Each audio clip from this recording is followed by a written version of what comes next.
da ngeen am ay problème par rapport ak restaurant beeg yenn si nga xam ne. laajte joxal syndicaliste yi ñu wax ñoom ñoo am droit dégg nga. waaw mais doyen. ça va. alors ça va bien. non tey gars yi tey bàyyi non tey gars yi mooy wax. gars yi dañu wax ne dañ la yóbbu frigo loolu lañ bëggoon leeral Thierno Dramé. am na mais anyway amul problème lii moo ñu ëppee solo amul benn problème waaw yàgg nañ si métier bi dem frigo ou pas loolu amul benn solo li am solo mooy suñu combat nañ ko gagné ñun li ñu moom nañ ñu ko delloo c'est tout. donc dégg ngeen ko noonu dëggal na frigo bi nga xamante ne ñu ngi ko doon wax que ni yóbbu nañ ko fa donc.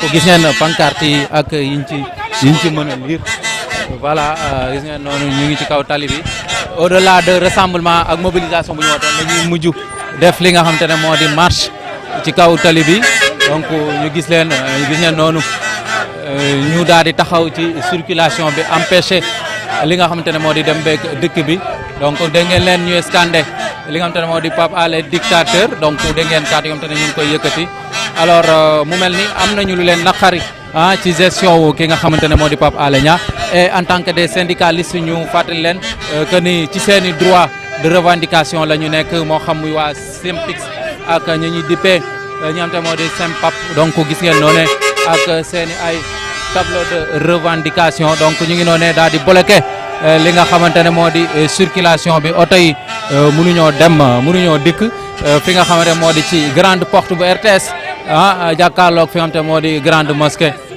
La RTS est en agonie. Les agents de la RTS sont dans le désarroi.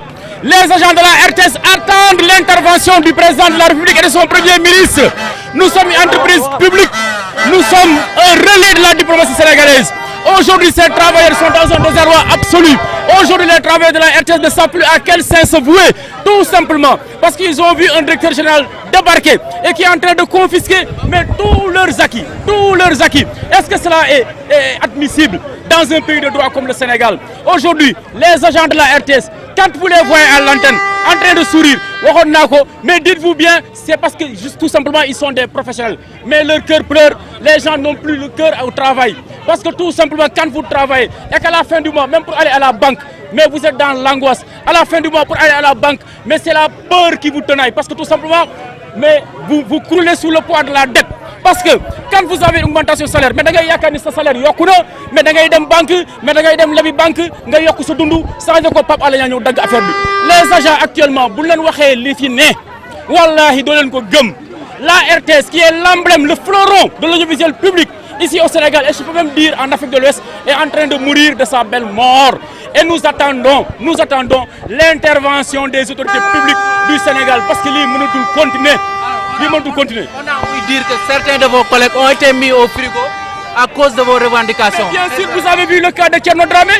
Thierno Dramé, c'est en pleine Cannes, au village de la Cannes, qu'on lui a notifié l'ordre venant de Pape Alé Niang.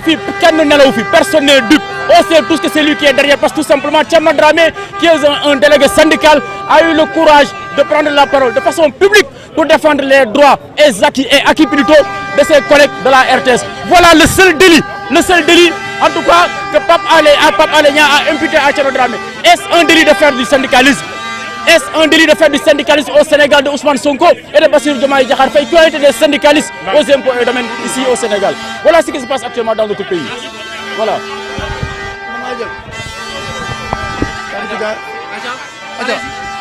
xoolal wuy ma man agent RS la incha allah maa ngi nuyu Sénégal yëpp di leen ziar di wax président Diomaye Ousmane Sonko dañu bàyyi xel ci RTS.